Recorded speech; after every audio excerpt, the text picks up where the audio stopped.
In 1863, Abraham Lincoln proclaimed the liberation of slaves, but in Louisiana, thousands and thousands of people of African descent still remain, waiting for the Union Army to free them one day.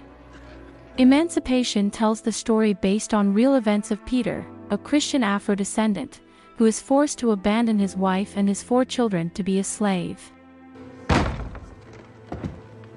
He is forcibly taken from his home, and to the lamentation of his wife, she is pointed at the head with a gun, and Peter has no choice but to agree. While his children burst into tears, he is beaten before getting on the transport, which brings together other men who will also be captivated just by having darker skin. His son, who goes after him, cries with the intention of reaching his father, but is stopped by other guards who return him to his mother. As Peter assures her that he'll be back, so he will do the impossible to be reunited with his family. On a path that heralds a terrible fate, the captured slaves plunge into themselves without a word. Before arriving, they find themselves with many heads hanging, referring to what awaits them if they disobey. Upon arrival, they enter a battlefield where they are used as construction labor, under completely subhuman conditions.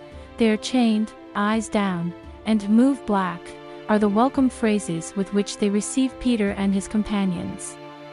Despite this, Peter's faith is greater than fear, so he is certain that one day he will get out of there, safe and sound, to be back home. Peter is a merciful man willing to help his neighbor, and also brave, willing to face whoever he is. When a colleague of Peter's is whipped, kicked, and beaten for not being able to carry a log, he tries to help him but is immediately intercepted by the person who dominates that place, the captain, a man full of cruelty who luckily did not end with Peter's life. For one of the foremen, marking the faces of the prisoners with metals heated to 200 degrees was normal, and he shows us very crude scenes, which make us reflect on the pain of those who suffered slavery at that time. For this reason, Peter, as a follower of God, decides to transmit calm to those who are prisoners of fear and pain in that place. In this way, he meets Tomas, an afflicted young man whom Peter tries to calm down by showing him the belief in God. Despite while many disagree, Peter stands his ground, and little by little he earns the respect and trust of his peers. Tensions grow between whites and blacks, and Peter demonstrates his protective instincts with his own race. John Thomas, the captain of the camp, notices Peter's fervent faith and approaches him to let him know that from now on, she will be his dog. To which Peter ironically replies, if he can give him the same meat that he gives to the pet. The man's response is to tie him in front of him to subdue and trample him. A rumor begins to spread that slavery was abolished by decree of Lincoln, so Peter and his companions investigate the possibility of reaching a distant place called Baton Rouge, where the army of the then President of the United States is located. But for that, they will have to risk their lives for more than 4 days, since they have to cross the most dangerous and largest swamp in the country, where crocodiles, snakes, and other wild animals live. Despite that, they decide to go, and do everything they can, as long as they don't have to submit to those heartless men. The next day, while Peter is forced to bury all those who did not resist, an explosion occurs, so he takes advantage of the distraction of the foreman to attack and escape. Other colleagues also try to flee, but few manage to escape unscathed from the shots. And the wild dogs of John Thomas. In the middle of the jungle, for fugitives are the ones who manage to gain advantages, but they are facing various situations while they are persecuted by their oppressors and wild dogs. The latter catch up with Tomas, who out of fear did not dare to cross a full river of crocodiles.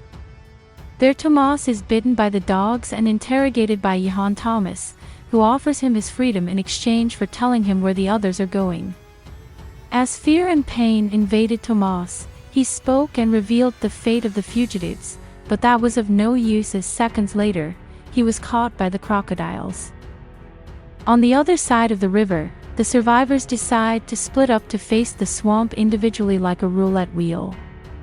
The wounded Peter reaches a house where he manages to hydrate and place a tourniquet on his leg, but is seen by a girl who immediately notifies her relatives, so Peter has no choice but to run and dive into the swamp to get invisible in front of enemies. But that didn't work for him, since he was seen by a crocodile, so they fight underwater, and unfortunately Peter had no choice but to end his life. At that moment, his wife gets up startled and worried about Peter, but pray, and gives hope to her children by letting her know that he will return soon.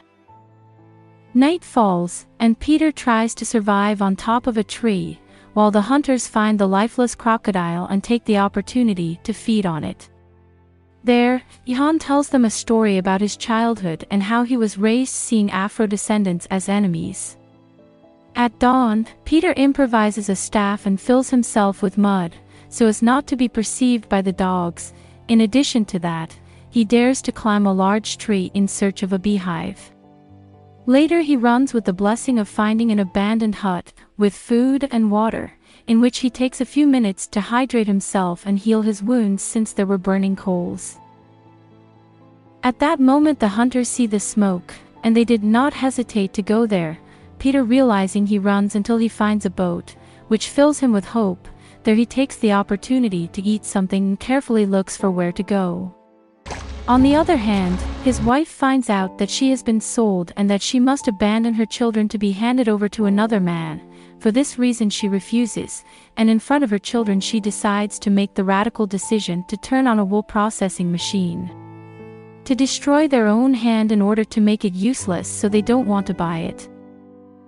Fortunately, Peter meets one of the fugitives, to whom he offers to bathe with onions, so that they won't be perceived by the dogs, but that didn't help him because immediately some barking is heard, and when they see the dogs coming towards them they run to hide. It is at that moment when Peter's friend was found by Johann and he did not hesitate to shoot him. All this Peter was able to observe very terrified from his hiding place, and he only chose to pray and wait in silence for the hunters to finish removing his friend's head. Despite how afflicted, he continues on his way in search of freedom until he finds a house on fire, the result of a civil war in the United States, where Lincoln had to decree the liberation of the slaves as a drastic measure to put an end to those rebels who were going against the government, calling their slaves to join the Union Army to end the war. Inside it, Peter finds himself with a lot of food. While he is feeding, he hears a sound, and realizes that there is a little African American girl there, in very bad shape. He tries to rescue her, but a hunter immediately arrives and takes the life to the girl. So Peter is filled with courage and grabs strength from where he does not have, to end his life. He immediately runs, and Johann arrives further behind, discovering the traces that Peter left. Peter manages to finish off one of the dogs, and Johann, upon hearing it, increases his desire to go after him. Dawn breaks and it is there that Peter reaches a riverbank, where he finds a lot of lifeless people. Believing that he was already safe, he tries to rest but immediately hears some cannon fire, which makes Peter get an extra effort to continue running, until coming face to face with Johann. Johann is filled with pride, believing that he achieved his goal, and takes the opportunity to offer him a piece of meat in exchange for him kneeling before him. As expected, Peter stood his ground, making Johann annoyed. So he decides to aim the gun, and when he pulled the trigger, another man did it first, causing John to fall into Peter's arms. So Peter takes this opportunity to let her know that the only one he's going to plead with is God. When he looks ahead, he realizes that the ones who saved his life are many men who have gone through the same thing as Peter, until they were able to join the native guard. And it is at that moment that all his strength ends until he becomes unconscious. When he wakes up, he finds himself in the military camp where he met the captain, a kind white man who takes his information, revealing that he was born in Haiti. There Peter he takes the opportunity to ask him to be reunited with his family, but since not everything is so simple, he gives him two options: unite with the Union Army to fight the rebels, or stay on a farm until all the chaos ends. As expected, Peter decides to use his dignity to at least fight against those who have made life miserable for many honest and innocent people. and thus be able to go to all the towns and say together with the army that in the end everyone will be free. As he left, he was intercepted by the photographers who unknowingly left a mark at that time that has transcended over the years and has gone around the world, showing the wickedness of those who were in control at that time. Then he is transferred to the soldiers' camp to prepare, and on the way he meets his partner, who is being transferred on a stretcher to be treated.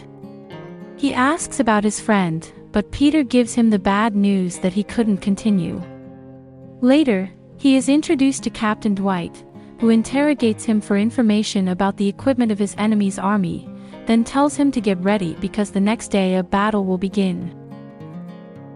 As the platoon advances, he fades as a result of the bullets. Peter survives, despite the fact that he has been badly injured. All the hunters are apprehended, leaving everything totally destroyed, but with a flag of victory. So the entire army prepares to visit each territory and announce the liberation. And it is there that the most awaited moment for Peter arrives, since he believes that he will be reunited with his family, but when he arrives in his town he runs desperately to look for him, and he begins to worry when he realizes that they are nowhere to be found. And just when he loses hope he manages to see her daughter in the distance. He immediately runs towards her, finding the five again and thanking God for this victory. This is the summary of a Christian film based on real events called Emancipation. Click here and do not miss the following story.